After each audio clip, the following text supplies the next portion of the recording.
ত্রিপুরার মালিককে আমরা বাঙালি, আগরতলার মালিককে আমরা বাঙালি, বিশ্রামগঞ্জের মালিককে আসুন, আপনি বিশ্রামগঞ্জে আসুন। নেটটা ডিস্টার্ব করছে, সেই জন্য আমার লাইফটা ডিস্টার্ব হচ্ছে।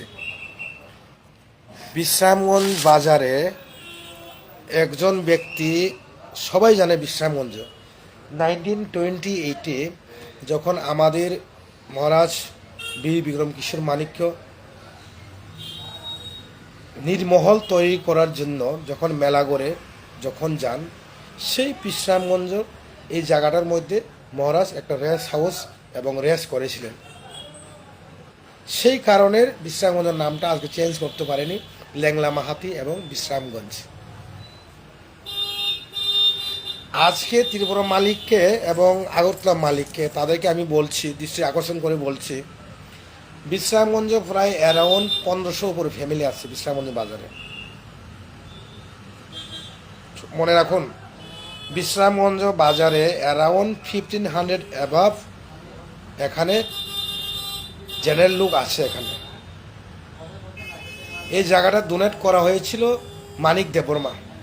বিশ্রামগঞ্জ বাজার, বিশ্রামগঞ্জ স্কুল, বিশ্রামগঞ্জ হসপিটাল, বিশ্রামগঞ্জ এই ডিস্ট্রিক্ট ম্যাজিস্ট্রেট, পুরান ডিস্ট্রিক্ট ম্যাজিস্ট্রেট, বিশ্রামগঞ্জ ডাবলডি, বিশ্রামগঞ্জ থানা,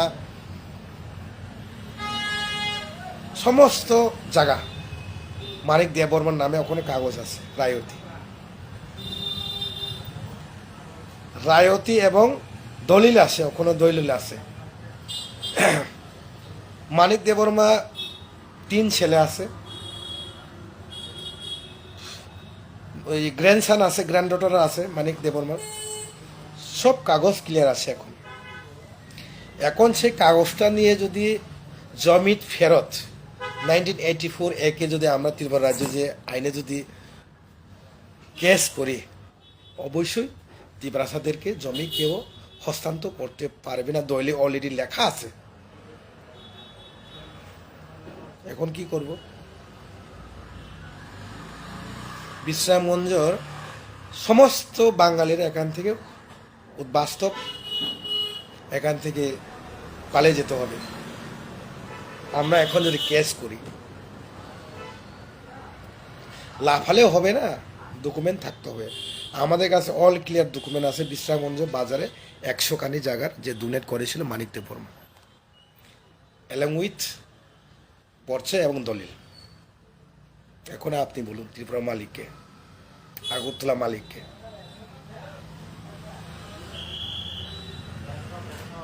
আমি চন্দন চ্যাটার্জি এগেন্সে এবং গণরুদ্র পাল এগেন্সে আমি আজকে এফআইআর করছি। তাছাড়া চন্দন চ্যাটার্জি, ওনার ব্যাকগ্রাউন্ডটা আমি চেক করে নিলাম। উনি একজন সিলেটের লোক। উনি সিলেটে মাঝে মধ্যে সিলেটে থাকে, ম্যাক্সিমাম টাইম থাকে করিমগঞ্জ একটা ডিস্ট্রিক্টের মাঝখানে, শিলচর করিমগঞ্জ মাঝখানে। উনি ত্রিপুরার লোক না। উনি এখানে উস্কানিমূলক করে ইন্টারফিয়ার করে এখানে দাঙ্গার একটা সৃষ্টি করতে চেষ্টা করছে, যেটাকে ত্রিপ্রাসাদের 125th অ্যামেন্ডমেন্টটা কীভাবে আটকানো যায়। কিন্তু আমাদের মাননীয় মুখ্যমন্ত্রী মানিক সাহাজি এটাকে দৃষ্টি আকর্ষণ হয়েছে না হয়েছে না এটা আমার জানার দরকার নেই, এবং আমার জানার দরকার নাই। আপনারা যদি 200 জন লাঠি নিয়ে যদি করতে পারে, আমরা ডাউন নিয়ে 500 জন আমরাও করবো। এটা কোনো problem, no problem from us. This is not 1980 Tripura, this is a 2025 Tripura. Mubagra Maharaj का टीम है। এখন আপনারা যান, এখন মেলা করে সাইডে ফাইডে যে দাস পরিবারগুলো যে আছে, সুবলবাবু কালকে একটা প্রেস মিট করে সুবল ভূমিক, উনি তো সুনামুরার লোক, উনি অবশ্যই জানে। উনি কালকে প্রেস মিট করে বাঙালির বিরুদ্ধে কথা বলেছিল, সত্যি কথা। আমাদের যে নির্মহলের সাইড ফাটে যে বাড়িগুলো দেখছে, এই বাড়িগুলো সবাই অবৈধ বাংলাদেশি। এখানে কোনো কাগজপত্র করতে পারবে না। এটা মহারাজ বীর বিক্রম কিশোর মাণিক্য এবং কাঞ্চন প্রভা দেবী নামের এবং আমাদের প্রয়াত মহারাজ কৃত বিক্রম নামে ওয়ারিসের কাগজ এখনও আছে। আপনারা যদি দেখতে চান মেলা করে তহসিলে গিয়ে আপনারা কাগজটা, যদি কেউ যদি চায়, আমি একটু পরে আধা ঘন্টা 1 ঘন্টা পরে আমি কাগজটা বের করে আপনাদেরকে দিব, বিশ্রামগঞ্জের ডিটেলসটা দিব। বিশ্রামগঞ্জে একটা এখন বাজারে একটা পঞ্চায়েত আসছে, জিপি গ্রাম পঞ্চায়েত। এটা কীভাবে গ্রাম পঞ্চায়েতটা বানানো হয়েছিল এটাও আমি স্পষ্ট করে বলছি। বিশ্রামগঞ্জে একটা গ্রাম পঞ্চায়েত, যে জবরদস্ত গ্রাম পঞ্চায়েত বলে ওকে। যেমন আমাদের সমতল আমতলে হারুংপাড়া, এটা আগে এডিসি ছিল। পুষ্কর বাড়ি একটা পার্ট, এটা আগে এডিসি ছিল, এসটি ভোটার মেজরিটি। চুপুকুর একটা পার্ট, এই 3টা পার্টটা নিয়ে তারা জেনারেলের দোকায়া এটারে করছে, এই জিপি বানাইছে। এখন হারুংপাড়া, সমতল, আমতলি সব এডিসি ঢুকে গেছে। আমতলি দুটো বেশি হয়ে গেছে ত্রিপুরা বিশ্রামগঞ্জ। বরকোবাড়ি এবং যে জুপুকুর সব আমতলিতে এসে পড়েছে, এখন পুষ্করবাড়ি এসে পড়েছে এডিসিতে। এখন টোটালি ডিজলভ হয়ে যাবে। ভিলেজ কাউন্সিল নির্বাচন করলে বিশ্রামগঞ্জের বাজারে কোনো জেনারেল থাকবে না এবং গ্রাম পঞ্চায়েত থাকবে না, ডিজলভ হয়ে যাবে। এটা 2 দিনের মধ্যে। এটা অবৈধ গ্রাম পঞ্চায়েত বলে আর কি। এইরকম সারা ত্রিপুরা রাজ্যের সমস্ত জায়গা এইভাবে তারা জবরদস্তি গ্রাম পঞ্চায়েত জেনারেল বানায়।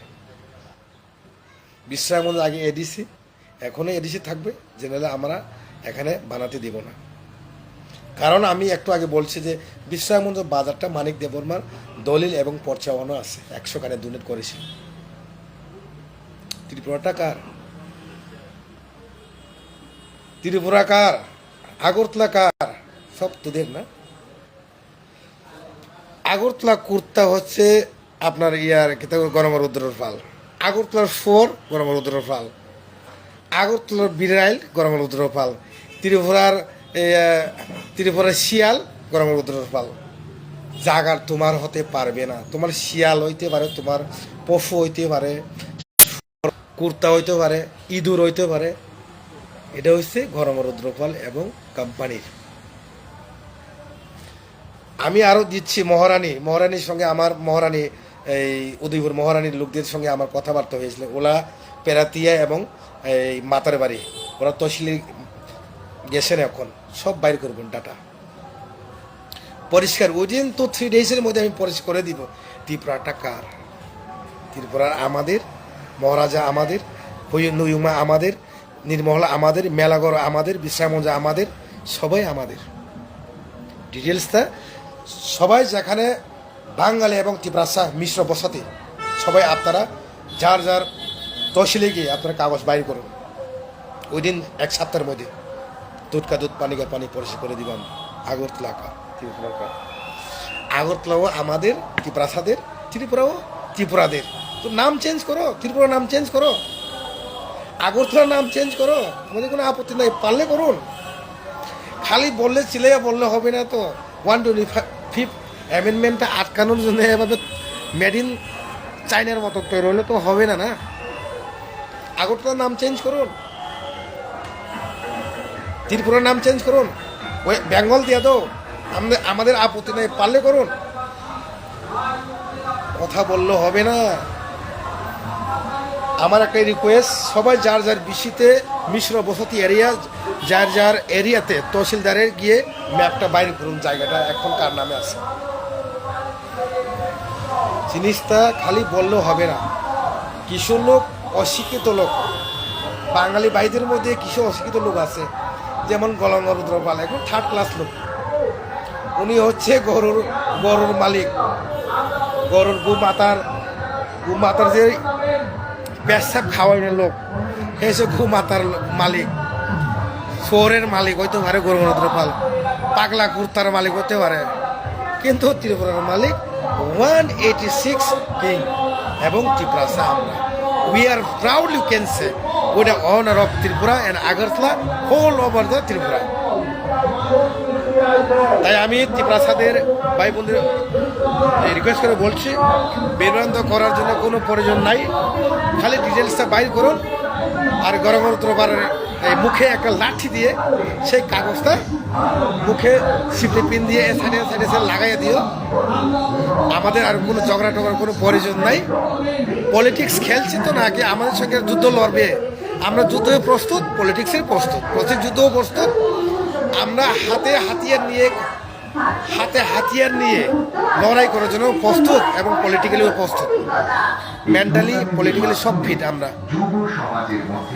তাই আমি আর কিছু বেশি কথা বলবে না। আমাদের ত্রিপুরা ভাই বন্ধু যে আমি বলছি, আইন হাতে নেবেন না, রাজনৈতিকভাবে রাজনীতি খেলতে হইব। গেম ইজ গেম, শুরু হয়ে গেছে গেম, কিন্তু এটা থামবে না। কিন্তু বেলাইনে হামবাই খুলুমকা, নমস্কার।